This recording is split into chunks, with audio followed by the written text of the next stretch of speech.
How to make your first $100,000 quickly. Making $100,000 a year and working your way up at a 9-to-5 job is a lot harder than making it through an online store. You need to focus on going big with your marketing. Experiment with your business. Your first month of store ownership should be focused on experimentation.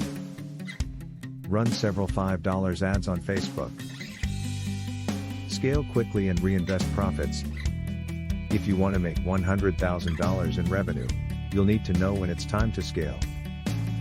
But the truth is, if you never scale your business, you're never going to make $100,000. Retargeting ads. Retargeting ads can drastically boost your sales. Another great retargeting ad is retargeting add to carts. Increase average order value. The secret to increasing your average order value is to sell more of the same product. Offer a free gift with multiple purchases. Use the top tools.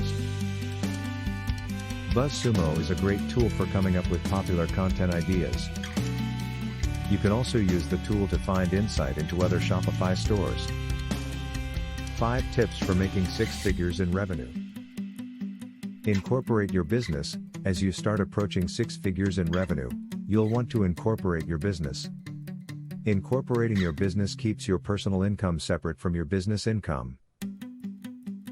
If your business is ever sued, your personal assets will be protected if you're incorporated. However, if the business isn't incorporated, you could lose your house, personal savings and more.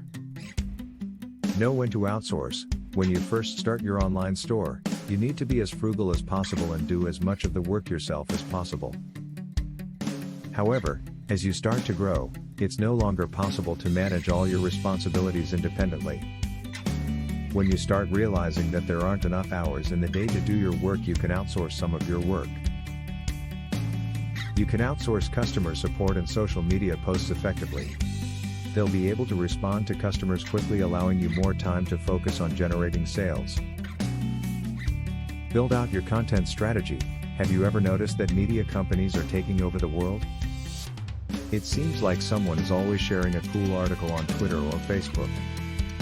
Most online stores don't have the time to devote to a content strategy.